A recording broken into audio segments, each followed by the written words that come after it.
Good evening to everybody, and welcome to this extremely special occasion, the Australian book launch for Professor Daisy Fancourt's amazing, long-awaited and delightful book, Art Cure. I am sure that if you haven't read it yet, you will not be able to wait or contain yourself before we have gotten very far into this launch. And if you have already had the privilege of getting to have a look at it or a listen to it, and it is narrated by Professor Fancourt herself, which is a delight in itself, then I'm sure you are, like so many of us, really excited to join in hearing more about it and to join in a discussion about the wealth of information, ideas, and concepts that it contains. So my name is Claire Hooker. I am Associate Director of Health Wellbeing at the Create Centre at the University of Sydney. And this event is co-hosted by the Create Centre, which is a centre dedicated to transforming lives and learning through creativity and the arts. And the wonderful Anna Camarelli, who is our event support tonight, will put a link to that in the chat. And it's co-hosted with the Arts Health Network, New South Wales ACT, otherwise known as ANA, and are linked to our main website and blog. Will also go in the chat. And anyone who's interested, I strongly recommend following the socials for the Create Centre and or for Arts Health Network to hear more about what the sector is up to as the sector continues to grow. Thank you so much. Before we progress, of course, I would like first of all, and most importantly, as we always do, to acknowledge that wherever we are joining from this evening, we are joining from, well, apart from Professor Fancourt, who has a more complicated story to say in relation to this, but all of us who are in Australia or Aotearoa, New Zealand, are joining from unceded Aboriginal land. And we have the enormous great fortune in our sector to have the example set for us of traditional custodians of this unceded territory who for tens of thousands of years have understood that the arts and cultural practice are inseparable from health and well-being. My own Zoom background is a painting called Bush Medicine by Amy Nugget, who is from the northern Western Australia, Fitzroy Crossing area, and I am joining you from very beautiful Awabakal land. And if you would like to acknowledge country in the chat, we warmly encourage you to do so, and we pay our deepest and most profoundest respects to elders past, privileged and emerging, and to any Aboriginal community members who are joining us tonight. What the structure of the events this evening are that Professor Fancourt will first be giving a presentation to tell you a bit about the book. I know it will whet your appetites for the full entire work itself. Which is a delight to read, as she will, I'm sure, immediately make clear.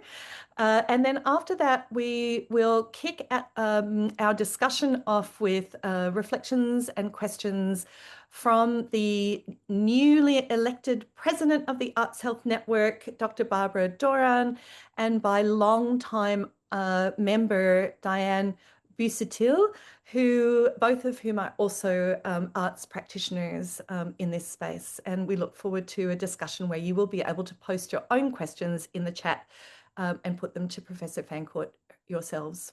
So without further ado, I have such delight and sense of privilege in being able to introduce, after so long, we're so excited to have you with us, Professor Daisy Fancourt. Please tell us all about Art Cure. Thank you so much, Claire, for that really wonderful introduction. And it is such a pleasure and a privilege to be joining you all today to talk about my new book. I've had some wonderful collaborations with many colleagues in Australia, and it's really, really lovely to be having this virtual launch with you. So my book Art Cure came out last month. So I believe it's been available in your shops for a little while now. And I said that I would give a little overview about some of the main arguments that I put forward in the book in my presentation with you today. And then I'm really looking forward to having a discussion with you. The reason that I really wanted to write this book is I feel that we are bombarded day to day with information about how to live longer, healthier, happier lives. Things like cut your sugar, get your exercise, stop smoking, eat your vegetables. But I really believe that there is a health behavior that we are missing within this list, engaging in the arts. Now, this isn't quite as radical as it might at first sound. In fact, if we look across history, we actually see that the concept of the arts being part of our health is something that can be traced back right to the very origins of art. And if we look across every single ancient medical tradition, we see the arts as part of that healing process. However, it is a bit of a rethink for modern medicine. And I want to consider what's actually the evidence for this, for actually considering this expanded perspective and thinking about the arts as a health behaviour. So we can think about our engagement with the arts as lying on a spectrum, from the activities that we all do in our day-to-day lives, just for the pure pleasure of it, in parks, homes, libraries, schools, through to more public health orientated programs that might be referring people to arts on prescription or having Dance for Parkinson's classes, for example, through to the more clinically orientated use of the arts in health, for example, creative arts therapies with specific clinical outcomes in mind, or programs within hospitals or healthcare settings. If we think first about this left-hand side of this spectrum and this everyday health behaviour, through vast data sets that contain tens of thousands of individuals that have been tracked over their entire lives, we're able to monitor and track how organic behaviours like participating in arts or observing art, crafting, going to arts events, we can look at how all of these relate to long-term health outcomes. And in research that I've done with my team, we've looked at data now from 16 different countries around the world. And we've identified that when people engage with arts activities, over time, they have reductions in depressive symptoms, better self-reported health, higher happiness, and higher life satisfaction. And this is even when we undertake sophisticated statistical modeling that takes account of things like wealth and education and demographics and prior health and social networks and behaviors that could actually explain this association. In other words, engaging in the arts actually acts as a behavior that helps to support our mental and physical health. In fact, if we think more about some of the physical health benefits of this, we see really diverse benefits. When people engage regularly in the arts, they have a reduced risk of developing chronic pain, they have slower development of frailty, they have better preservation of cognition and a longer time free from dementia. They even, on average, have a longer lifespan. And some of these effect sizes are actually the same that we see for other health behaviors, like exercise, for example, as I can show in this graph here about chronic pain as an example. And this underlines why it's so important to be having these conversations about the arts as a health behavior. As well as supporting this through our everyday lives, though, the arts can also play a really important part in the management and treatment of illness. And I just want to give a few examples of how this can come to pass.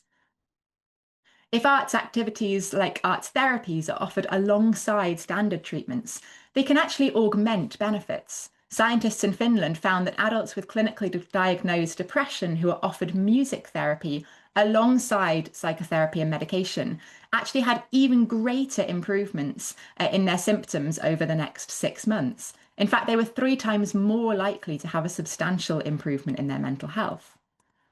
For people with Alzheimer's disease, listening to music can be a way of enhancing memory recall, so that if people listen to favourite music, particularly from their childhood, they actually are better able to remember personal facts about themselves and also remember stories and experiences from their lives.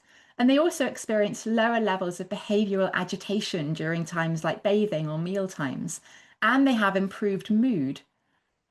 For people with Parkinson's disease, engaging in regular dance classes can actually help to slow the rate of motor decline, as well as improving a whole range of non-motor symptoms, things like fatigue and pain, for example.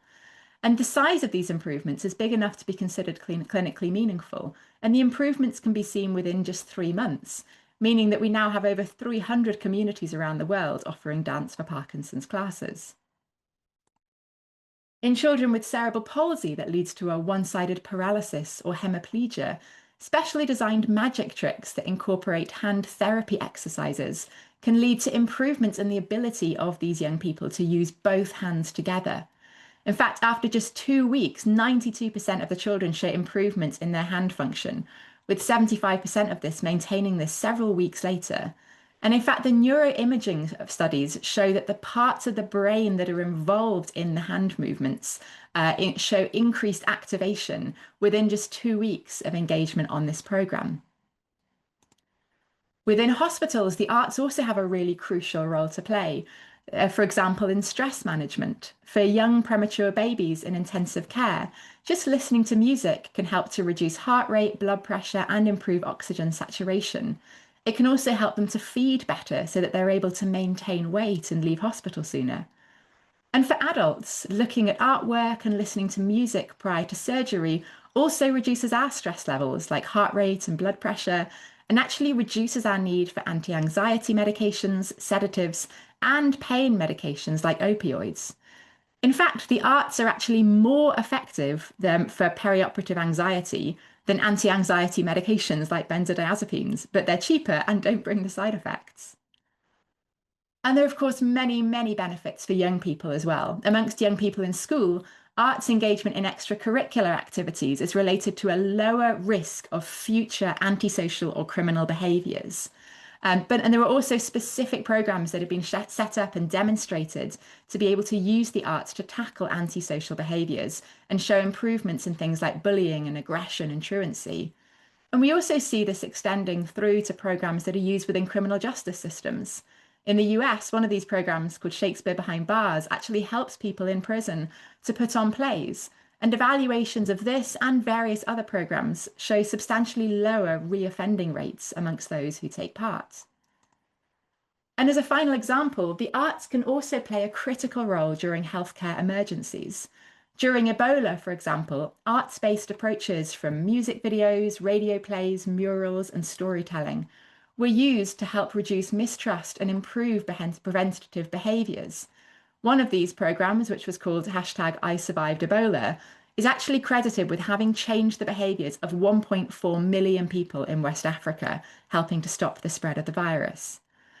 All of this evidence suggests that the arts play a fundamental role in supporting our health and well-being across the entire spectrum, from everyday community engagement through to the use of the arts in specific hospital and healthcare programs, and, as we saw from the Ebola example, even in matters of life and death. But a crucial question is, how and why does this happen? We can think about the arts as comprising various ingredients that are beneficial to health. Now, some of these ingredients are found in other behaviours like physical activity, cognitive stimulation, social interaction.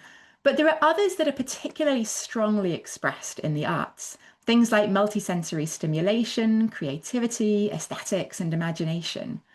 And these ingredients activate various mechanisms that link to our health outcomes. So various psychological, biological, social, and behavioral processes. And I'd love to walk through just a few of these as an example about the impact that the arts can have on us mechanistically. At a simple level, the arts help us to feel happy. The arts activate a host of brain regions right at the heart of the brain, like the amygdala and the nucleus accumbens, that are crucial to our pleasure response.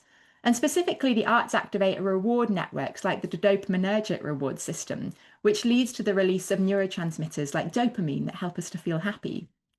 We used to think that this happened just at the kind of peak moments, like the returns of choruses in songs, or those big moments in stories where you suddenly figure the whole thing out. But actually, we now know that we also get dopamine response in anticipation of those peak moments. So essentially, by playing on our expectations and providing repeated moments of tension and release, the arts help to provide repeated doses of dopamine, making us feel happy. But the arts aren't always about happiness, and there are plenty of arts experiences that are sad or scary or shocking. But these are actually good for us as well, because whilst we might try to minimize negative emotions in our day-to-day lives normally, we're actually drawn to them in our arts experiences, which is something known as the tragedy paradox.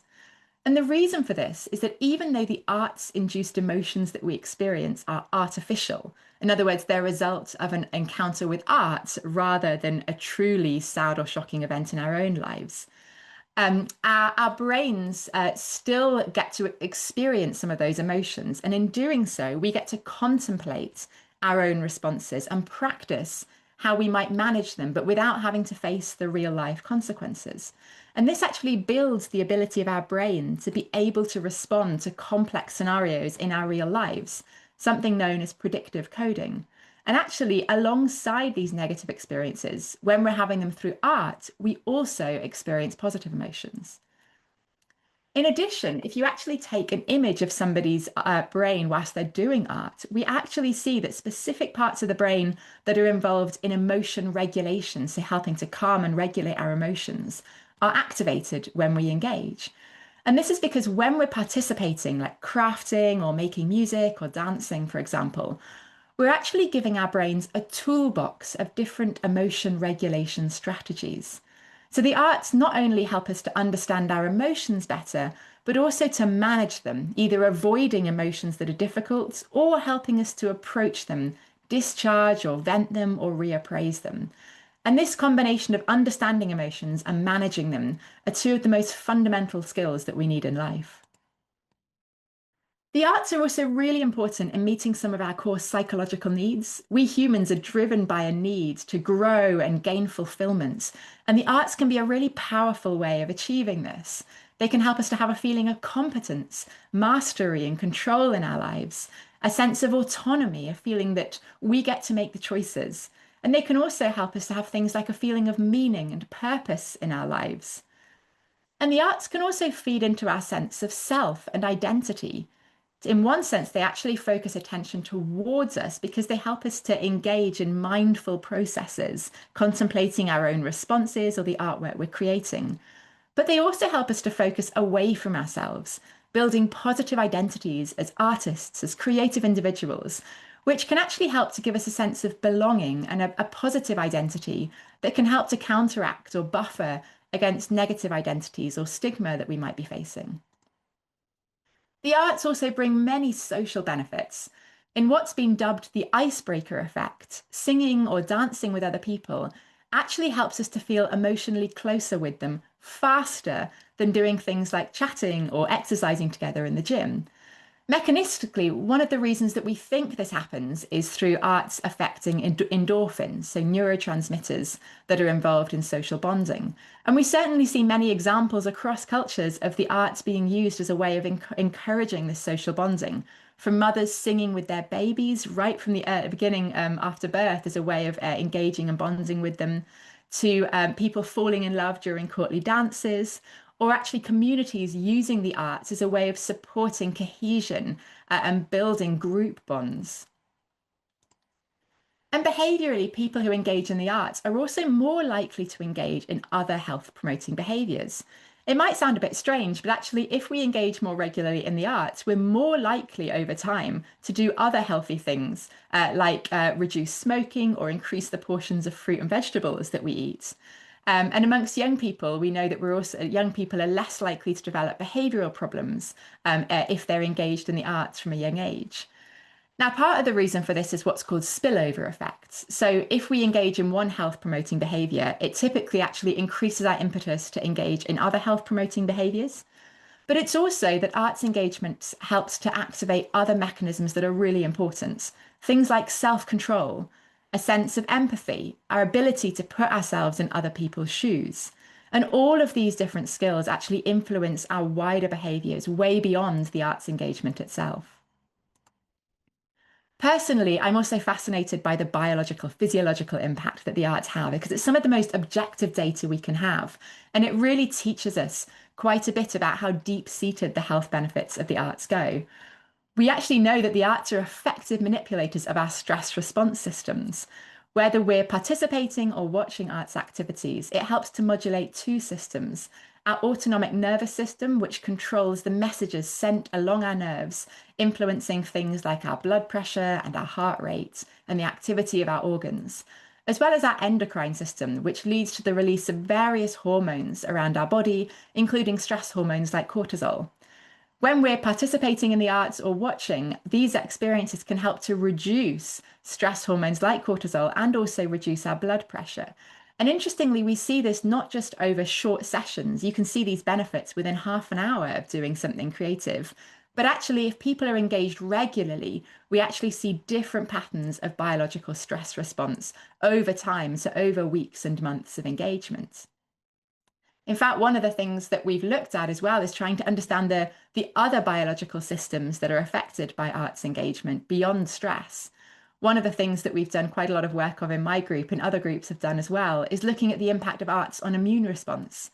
When we engage in arts activities like singing in choirs, for example, alongside that reduction in cortisol, we actually see increases in a whole range of immune proteins. And specifically, we actually see a rebalancing so that we have reductions in levels of inflammatory immune proteins and increases in levels of anti-inflammatory proteins. And this is really relevant because inflammation in our immune system is related not just to our physical health, but also to our mental health, to things like depressive symptoms as well. In fact, we see that amongst the people who day to day have the most frequent and diverse patterns of arts and cultural engagement, they have better metabolic profiles like lower levels of blood fats called triglycerides and better balances of blood sugars. Research that some of my colleagues in Chile have just been doing has even been trying to unpick more about the biology of what's happening in the brain when people are engaged in the arts.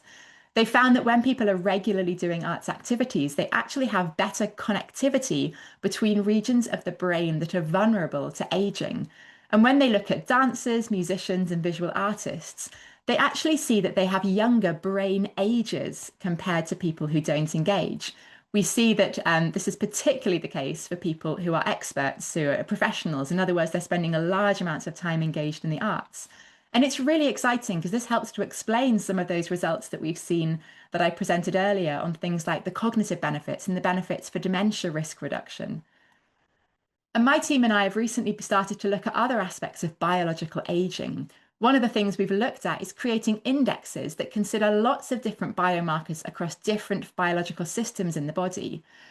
By creating these indexes, we can see whether people's patterns of biological markers indicate that they are younger or older biologically than their chronological age. So, in other words, if someone is 60 years old, they might actually have a biological markers that indicate they're only 56, or they might have patterns that go the other way and indicate they're actually aging faster than their years. And we see that people who are regularly engaged in arts activities like going to cultural events have younger biological ages and a slower rate of biological aging over the next few years. And we can even see this at very deep-seated levels. We've recently started doing work on epigenetics, which is looking at patterns of gene expression. And we've actually found that we know there are particular patterns of gene expression that indicate a younger and older age. These are called epigenetic clocks. And again, we found that people who are regularly engaged in arts and culture have younger epigenetic clocks than people who are not. And in fact, this is the same effect size that we see for physical activity, but it's something we're much more used to talking about for exercise than we are for arts. This is just a tiny taster of the mechanisms that the arts can activate, some more of which I've illustrated for you here. But can you imagine if a drug had the same catalogue of benefits as engaging in the arts? We'd be telling everybody about it. We'd be fighting to get our hands on it, paying premium prices, investing so much money in further research. It would really be revered as our elixir. But unfortunately, the reality is quite different from this. I'm aware that this is a skewed audience to ask this question of, but I would ask you to think, how many minutes did you spend yesterday actively engaging in the arts? So that means that you had to be doing it as the main source of your attention. So you're not allowed to count things like having recorded music on in the background if you were zoning out and doing something else. When we asked this of a representative sample of adults in the US, only 5% said they did any arts activity yesterday. We looked at reading for pleasure slightly differently, and only 1 in 7 adults in the US said they'd been doing any reading for pleasure yesterday. And this has been declining steadily actually for the last 40 years. I think this is really unexpected in some ways because if you ask those same adults in high income countries, did you eat vegetables yesterday? 57% will say yes, and 40% will say that they got their recommended physical activity. And I really don't believe that arts engagement is any less enjoyable than those things. I think instead it's that we're simply not valuing this. We're seeing it in our lives much more as a luxury rather than as a human essential, as a behavior. And the sad reality is that we as societies are becoming increasingly disengaged from the arts. When we do participate, it tends to be more passive, like playlists that we'll plug into but then zone out from. It's 80 years since the United Nations declared access to the arts a human right, but arts engagement in many societies is actually heavily imbalanced. We see wild variation, for example, between countries in where their secondary school children have any access to the arts in their schools. And within many countries, we also see consistently that the wealthiest and the healthiest are the people who participate the most in the arts. We as societies have taken what was a ubiquitous human behaviour and we've commodified it and turned it into this luxury. What's more, every time we face periods of austerity, it does feel like funding for the arts is one of the first things to go. These are just some headlines that we've had in the last year from the UK and the US. And we really haven't considered the health ramifications of these decisions because every pound that we cut in investment to the arts has consequences for health and for healthcare systems. So I wanted to end with a bit of a positive. This is my feeling of hope, and I think what it is that we can do to think about these challenges. In many countries around the world, we're already seeing incredible initiatives developing, from affordable book schemes in Egypt to arts coupons for low-income families in Brazil to ring-fenced infrastructure spending in Japan being spent on the arts. Now, initiatives like this might be small in scale or narrow in scope initially, but they're showing that it is possible to remove barriers to access and bring the arts to everyone.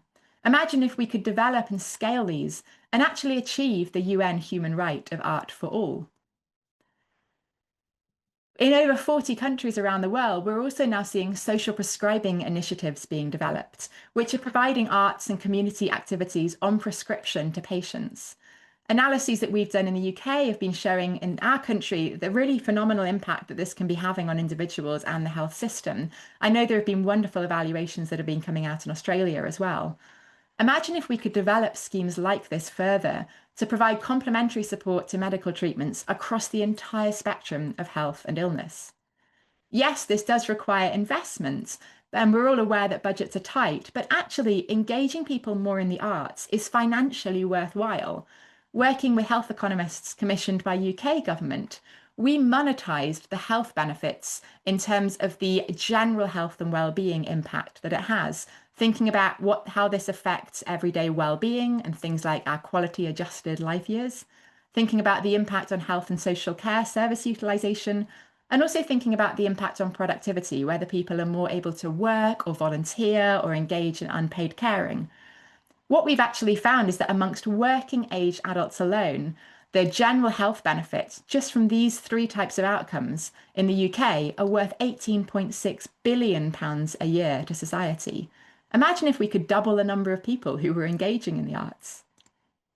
Already, we're seeing the most incredible mobilisation of stakeholders who are working to achieve this. And there's been a real proliferation of government policy reports on arts and health. My team and I counted over 170 when we did a scoping report just a few years ago. We've also seen a huge ecosystem developing now, involving people in the arts world, within health and social care, within research, and also within infrastructure. And this has been supported particularly by quite high-level initiatives like the World Health Organization, who not only commissioned the first report that we published on arts and health as a scoping report, which has now been downloaded 250,000 times, showing that this is not a niche field, but one that really does capture people's attention.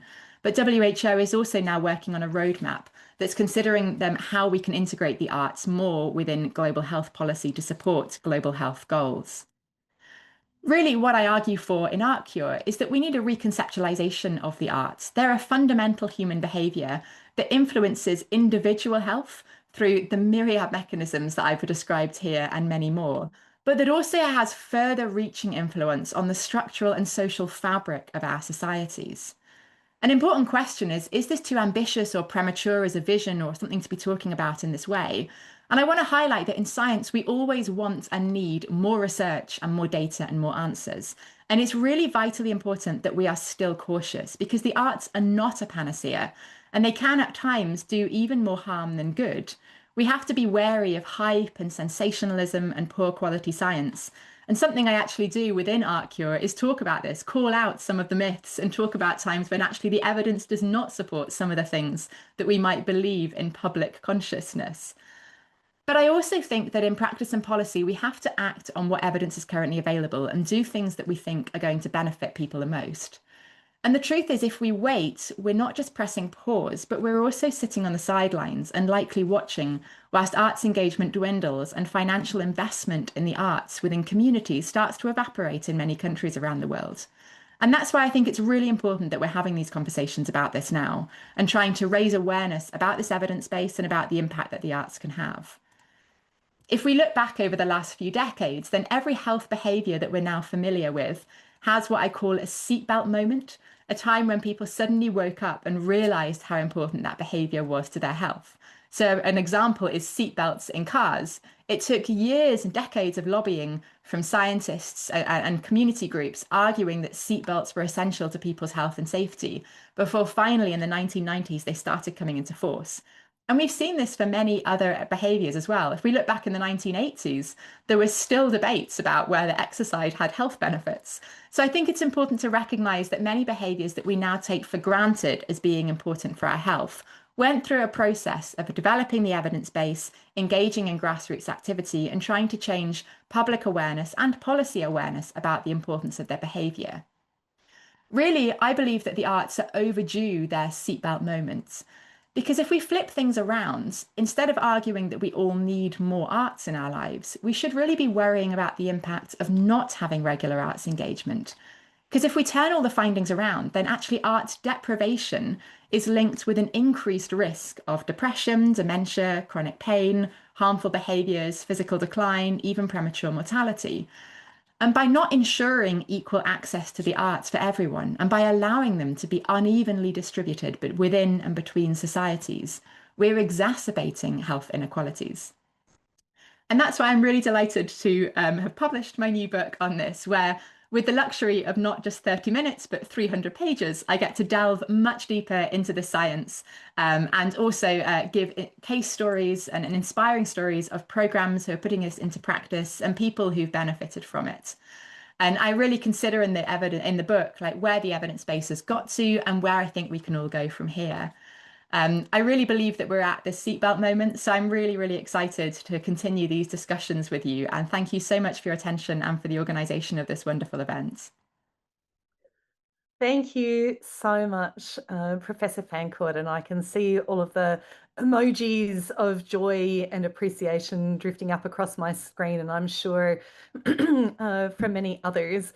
Thank you so much for the whistle-stop tour of evidence across so many different disparate areas of arts and health. And I might indulge myself just long enough to say that the book is such a wonderful combination of curated evidence so that this overwhelming amount of data actually becomes something that one can access and make sense of. You've got all of those citations in all of the pages at the back, but you've done this fantastic job of making it not overwhelming by organizing and presenting it in a really accessible way. And I also would like to call out the fact that the book is really full of wonderful stories and narratives, and that you've really leaned into the storytelling side of yourself in how you let us all understand and watch some of this evidence play out in many, many, many, many case studies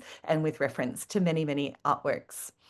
To start our conversation, I am going to introduce our panel members. And our panel members, perhaps when I've said your name, you'll say hello, which I think will mean that the Zoom spotlight will temporarily fix itself on you and allow people to actually see you while I introduce you. First of all, can I introduce Dr. Barbara Doran? So, Barbara, can you say hello for a second? Hello. There she is. Barbara is an artist who has practiced for many decades. She's a passionate advocate for the value of creativity, and she's the author of two fantastic books. Stay tuned for more information about those, but one of which is called Creative Reboot. She's also the brand new elected president of the Arts Health Network New South Wales ACT. We're excited to have her with us, and also a very erudite scholar at the University of Technology, Sydney, where she undertakes research and teaching, identifying creative opportunities to respond to complex challenges in the world. And our second panelist is Diane Busatil. Diane, would you like to say hello? Hello, everybody. Hi. Fabulous. So Diane has been such a wonderful long-time member of Arts Health Network New South Wales ACT. She's also a leader in socially engaged dance practice, specialising in movement-based engagement with older adults across aged care, community and hospital settings. She has over 3 decades of experience in performance and community arts and is trained in contemporary dance, physical theatre and somatic movement education, and is a qualified Dance for Parkinson's teacher. It was nice to have the Dance for Parkinson's call out, Professor Fancourt, because we have a few Dance for Parkinson's people on this call, and has completed numerous dementia and arts courses through the University of Tasmania, and is an indefatigable advocate for arts and health, which cannot occur without wonderful artist practitioners like herself. So I know Barbara will have to step away from our Zoom for a minute or two because, would you believe it, she has 2 book launches on tonight. And yes, we will put the books in the mentioned in the chat. Just give me a minute and we will do that. So in order to allow her to step out and then rejoin us, Barbara, may I invite you to respond to Professor Fancourt? Thanks, Claire. And yes, you gave me a lovely glowing intro. And thanks, Daisy. I hope you don't mind me calling you Daisy. Yes, I see Daisy and it's on your book. And I'm Australian and we're informal. But yeah, I just wanted to kind of thank you for the book. The cover with the rainbow behind you is to me a beautiful kind of summary of all that's in there. And, you know, as someone who has kind of traveled a parallel journey, but not in the same, you know, maybe with slightly different orientations, but that search for the evidence, for the science, which I think is so fascinating, you know, that's been scattered around in all kinds of disciplines all over the place, and to have it all kind of so beautifully woven in such a digestible way is, I think, a gift to anyone who cares or wants to know about the arts. And I would kind of go one step further and say it's linked to our intrinsic creativity, because I can't sort of separate the two. And I feel like that's actually what you talked about all the way through. So it's, and I really do feel like it's come at such a beautiful time, because that seatbelt moment that you talk about is that, to me, it's a tipping point, and there's been so much that's sort of been building over the kind of last 20 years in my estimate, and we're suddenly at this point where it really feels like the ground is primed and something is going to happen, and it's almost kind of palpable as a sort of social sensation. So many things that I could respond to, but because a lot of what I'm kind of where the space that I work into is systems change. So that's like it takes all players across the system to shift things. And you know, we can have science, and there will be some people who will feed on that, and that's evidence for them. And then there are others who've got to enact it, and they're living in very different stories. So I was trying to think, okay, which is the bit that to respond to. And I guess I'm thinking about 2 things that I've had to kind of navigate in wanting to impart a love for the arts. And one of those has been, and it goes back to that question that you asked earlier around like who engaged in art yesterday and what was that. One of the things that I often find is like that widening And I wondered if you might talk about it, because I know it's in your book, a little bit more about what is art? Like, I've had people say, well, I love cooking, and I'm like, that's creative. And they're like, oh, really? You're saying that that's art? And so it's like really diversifying what it is that we understand to be creative and artistic, and those tiny like micro moments in our day-to-day life where we can just bring them in, doesn't cost us anything, and to kind of awaken and expand that confidence that it is really something that's accessible to us all. And then sort of part B and part C to that question is how, there is also a lot of people carry a lot of baggage around this idea of being an artist or not being an artist. So that's, I do a lot of work, particularly with adults who go, I can't draw, I can't sing. They made that decision somewhere very early in life, usually in early primary school, and that has kind of really shrunken their engagement with the arts. And then kind of part C to that is like what that role of the grassroots. I listened to a podcast where you're talking about how we can just go and buy local. It's kind of how, so it seems like a proxy to the food growing, the slow food, and engaging with our local community. So that sort of, I guess, heading towards the grassroots and how we can all be enactors. And yeah, just wanted to see or hear a little bit more of your thoughts on that. Thank you so much for that response. I think it's really important, that point you raise about how we define arts, because it's actually one of the thorniest things to do, to actually find a definition of it.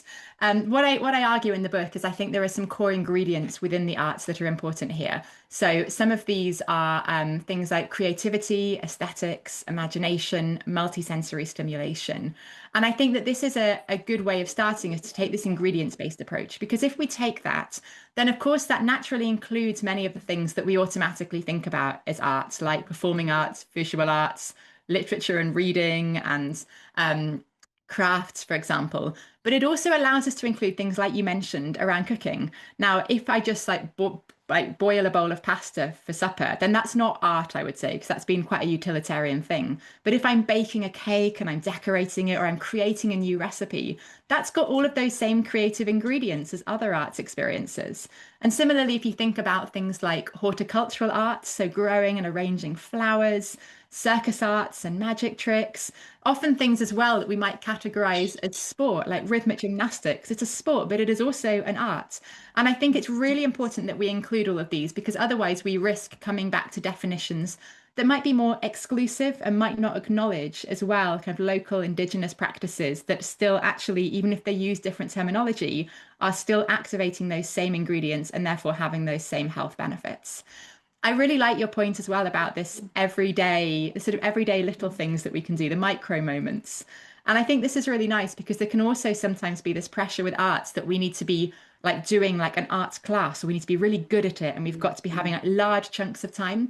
But I actually think that children are the greatest inspiration here, because if you look at young children, they are constantly creating, like they're humming or singing, they'll make up a story, they'll suddenly be dancing, they'll do some crafting, they'll be acting something out. They're constantly microdosing on art across their days. And I think this is such a good thing that we should all be considering as well, not panicking about, I've not got a spare hour each day to do art, but thinking, what are the small opportunities I've got day to day where I can make simple swaps, where I can bring creativity in? Because it's surprising how quickly those can add up, and they can be a really great way from a behavioral science perspective to start to engage ourselves more. So then we might want to make bigger steps, like joining weekly classes and things like that.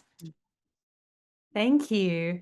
Everybody online, there's already one question in the chat, and I'm sure that there are lots of people who are bursting with questions for Professor Fancourt. So I'm now going to actually turn to Diane and invite her to offer a reflection and ask her question. But in the meantime, if you have questions, you can start putting them in the chat, and then we can pass them on to Professor Fancourt. So Diane. Hi everyone. Thank you so much, Daisy. It's been a privilege to read your book or listen to your book, and also meet you in person now. So I actually have so many questions, that so many things came up, but I think I'm just going to go off script for a minute and respond to something you mentioned at the end. And I can't talk academically in this way, that younger brains, the brains of professional artists have somehow got younger brains and then more longevity, and then this helps with cognitive behavior and reduced risk of dementia.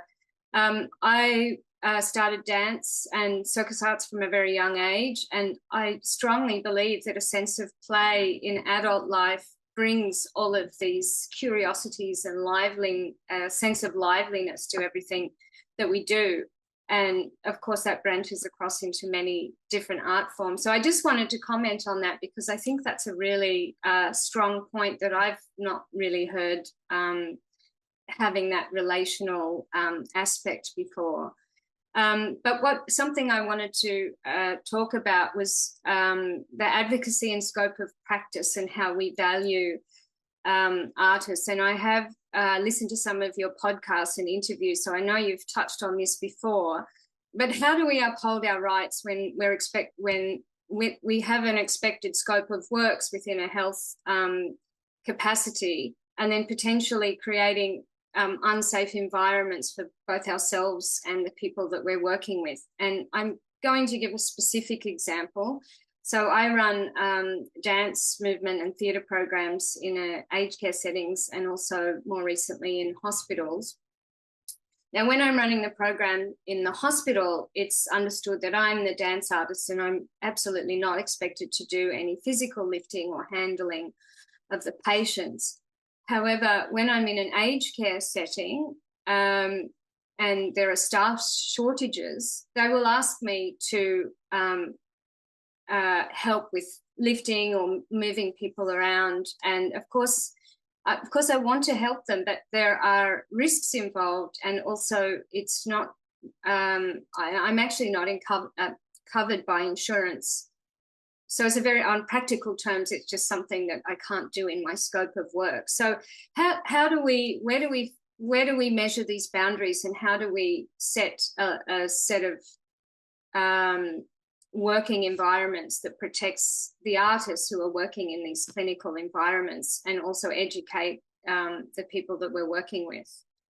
Those are both such important questions. If I start off with the one about play, this is actually what I think is really fascinating here, because there are some new cognitive neuroscience theories coming out right at the moment, which I start to talk about in the book, which suggests that in our lives, we have two kinds of needs. One is a ritual need. So we have a need for routine and stability and knowing the rules of our society and how we're expected to behave.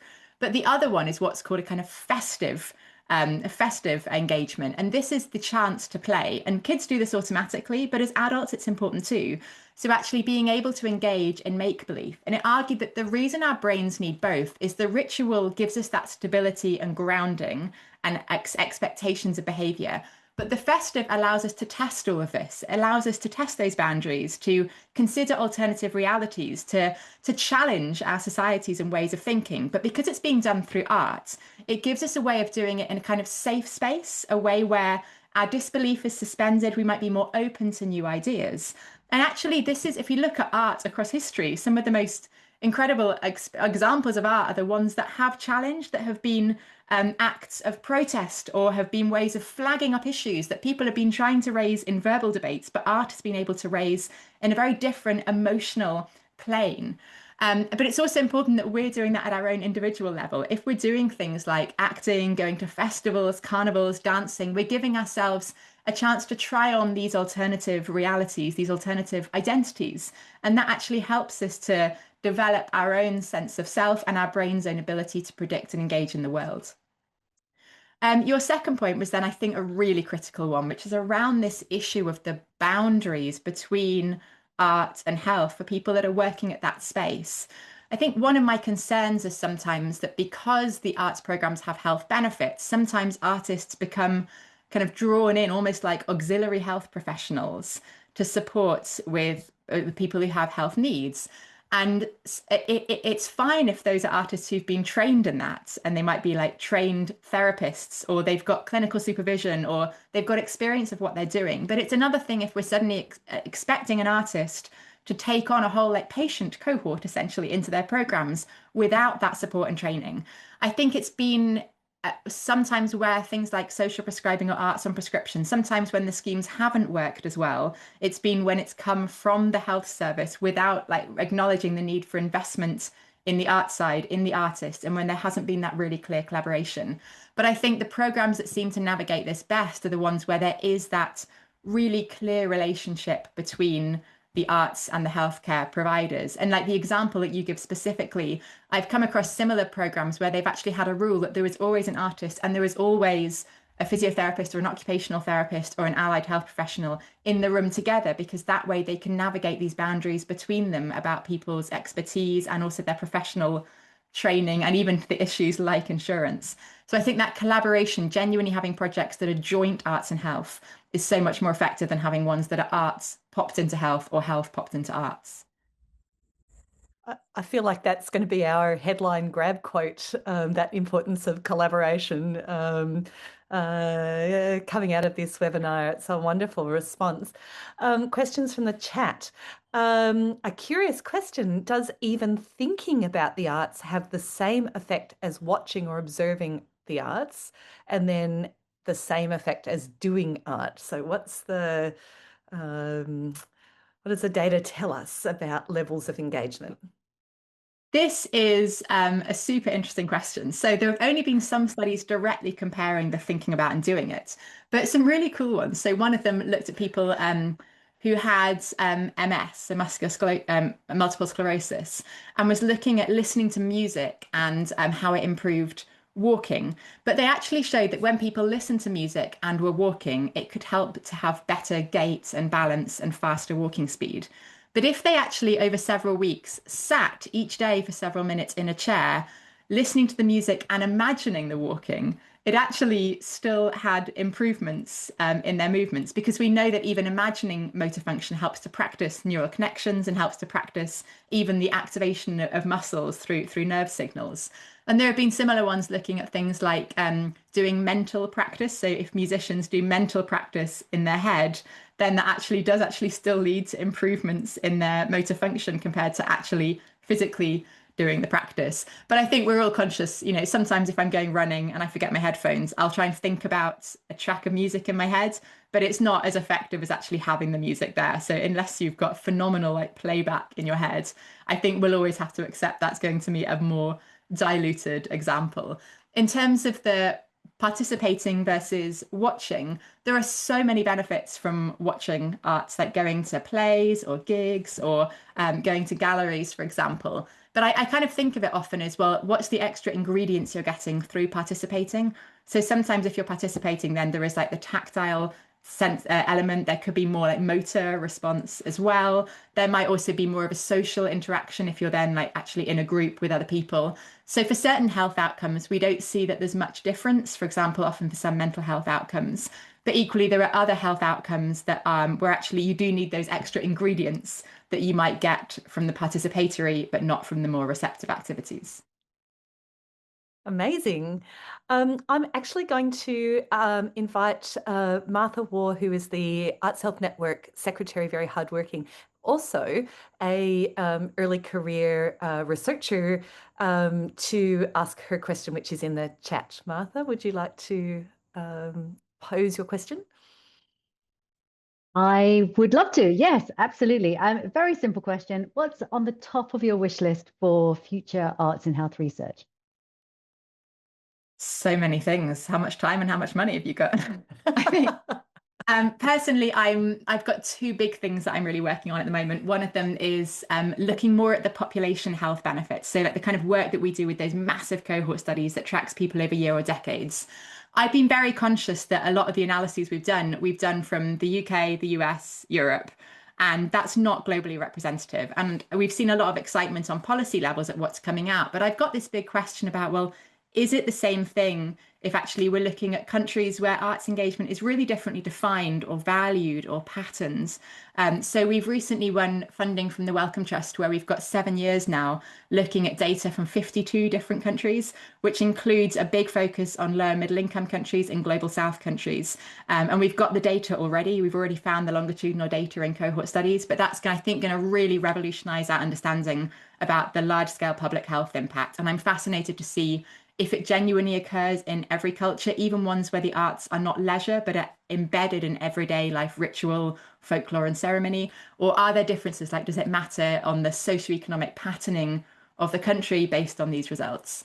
And then the second thing, which is my deep-seated passion, is understanding more about the biology, because I feel like this gives us some of the most objective data. And it's often the stuff that's the most surprising. Like, I never expected we'd be getting the epigenetic clock findings for arts engagements.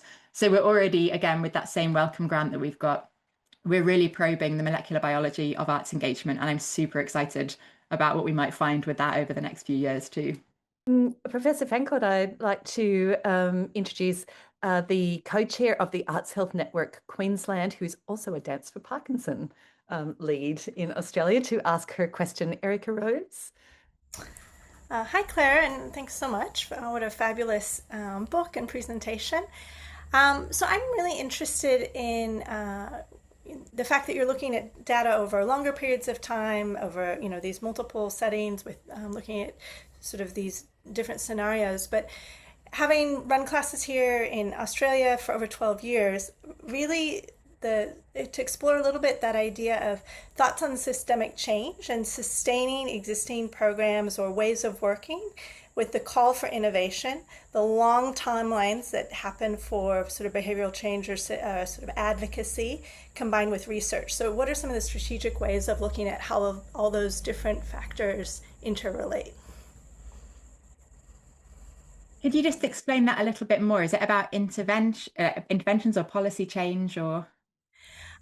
So for example, just sort of thinking about the ways in which sort of research can be used to enact or support policy change, but that timeline sometimes takes a long time in terms of how that happens. Meanwhile, you have programs happening on a day-to-day basis that are in the community. And so thinking about how all of those arcs interrelate. And the idea that it's fabulous and people are calling for longer sort of periods of research, which is great, but then how does that then play into what happens with, say, policy change? I think really you need a really multi-layered approach in all of this, because I think what's been such a strength of this field of work is that there's been such a strong grassroots movement of activity, of artists delivering programs, arts organizations developing projects, and that's happening anyway within communities. And I think that organic mobilization and delivery is really, really important. And at the same time, that's sort of like the top up. At the same time as like the bottom up, there's also the top down approach, which is then, well, that's saying, well, what do policymakers then recommend needs to happen? I think the challenge with policy is that I've worked in policy for about 15 years now, and it feels like it doesn't always work in the linear, logical way that you would hope things would. And I've seen so many times when things have actually looked like they've made a lot of progress and that there's going to sort of be change, and then you can get change of governments, and then you're sort of back to square one. So I think I found it interesting working with World Health Organization, and I'm also now working with UNESCO, because I'm a UNESCO chair on arts and global health. And those high level bodies, that the way they do policy is different, because they're more about recommendations and guidelines that then local, like countries nationally, decide how to implement. And that's felt like a more straightforward process, because again, that doesn't get derailed quite so much in the same way. But I think given we know there is this midpoint of national and local policy that often becomes very contingent on individual people and relationships to actually affect change, rather than there being this clear, logical, linear process in it, I think it's really important that, as well as like looking at that, we also look at the high level top down recommendations and the bottom up grassroots activity. Maybe just to carry on from that, I noticed that Barbara, you've put in the chat that it would be great to extend the relationship between arts and care for country. And of course, we have that strong sense in Australia of the incredible importance of Indigenous leadership and practices in the arts and health sector. So I wonder if if you'd like to speak to how Art Cure can lead us into thinking about arts for health in that more expanded planetary health or global health perspective that you've just alluded to. Yeah, I think some of this actually comes down to another multi-layered research approach, because on the one hand, I sort of mentioned like a long-term multi-year project where we're looking at quite basic science questions like molecular biology of arts. And that's the kind of, you sort of need that stuff to be coming through because that's building up the strength of that foundation, that bedrock of pure understanding about the impact. But on top of that, you also need the specific projects that will be testing interventions or things on shorter time scales, that will actually be designing new projects, researching them, and being able to understand them. And they tend to take slightly less time than that, but often involve iterative projects. And at the same time, I also have a big feeling that we need to acknowledge different types of evidence here and actually acknowledge that there's a huge amount, a wealth of knowledge, particularly in things like Indigenous cultural practices around arts engagements, that we might now be trying to prove with a randomized control trial, but has been delivered and known about for centuries or millennia. And I argue in the book about the importance of triangulation, about having evidence from lots of different sources, using different research methods, using different research questions. And really, I think when it starts to get exciting is when you get alignment in this, when you find that the knowledge and the evidence coming out from all of these different sources, from these different types of research approaches, is actually converging on the same kind of message about the benefits of a particular activity. And I think in the book, and especially because I have been doing more listening to it than reading it, so I can hear the excitement in your voice actually as you're narrating it, that part of the excitement is actually that intellectual excitement of watching this convergence occur, these different ways of understanding and knowing this. And that's maybe thrilling to share. And perhaps after a bit, you can speak a bit more to that. But Michael Anderson, who's co-director of the Create Centre, would first request if you could do a little myth busting and perhaps tell us about some of the things that the evidence doesn't support, which you alluded to earlier. So one of the myths that I bust is the Mozart effect, which you may have heard of, the idea that if you play Mozart to babies, you will increase their IQ. And extending from that, the idea as well that music is going to make kids get better maths, GCSE results and all that kind of stuff. It's one of those things that's become so interwoven in people's thinking that it's the assumption that like classical music does make you cleverer, but there's absolutely no evidence suggesting that. And actually it's one that's caused loads of issues, because then we've had discussions about, well, arts should be in schools in order to get kids better grades. And then when that hasn't borne out in more rigorous studies, it's looked like, oh, maybe we don't need to have arts in schools because they're not helping grades. And so I feel like things like that have taken us around the wrong line. But instead, I share the really exciting evidence that does show benefits, for example, of singing to young infants as a way of supporting the neural development of language and linguistic processes, which is really important. And the evidence about how the arts can help with things like children's mental health and their social and emotional and behavioural development. So I think it's much more interesting to talk about the real science than that myth. And I bust various other myths, some of which I think are a bit dangerous. There's some various studies about like playing music to cancer cells in Petri dishes, arguing it might halt cancer growth. And I think things like that are really, cells don't have ears, so they can't hear the music anyway. So there are all kinds of scientific issues with this, but I also don't think it's fair to give people false hope about treatments when in fact there are really good medical treatments out there that people should be giving their attention to instead. But again, lots of really good evidence on things like how the arts can support in cancer care, for mental health, for well-being, for pain, for symptoms, for helping families as well, that we should be talking about instead. And I also talk about some programs that have become really famous, things like El Sistema, which was a big program in Venezuela that was sort of claimed with having huge benefits for young children living in poverty. But actually, it did have benefits for some children. But when they looked at the program, there were huge issues around abuse and misogyny and really inappropriate ways of working and harm that was done as well. And actually, there are so many projects that do incredible work in deprived communities with children that, again, we should be talking about instead, rather than focusing on ones that have been much more propaganda based and actually not had good design or good impact. Indeed. And it's so often the case, isn't it? It's not just what a program is intending to do, but how the implementation occurs that is so Very much. Those ingredients critical. are in. Those ingredients are also present, and we don't perhaps always have the opportunity to talk enough about them or to support those aspects. Arnell asks in the chat, has your work looked at the role engagement with the arts can have for people suffering from grief?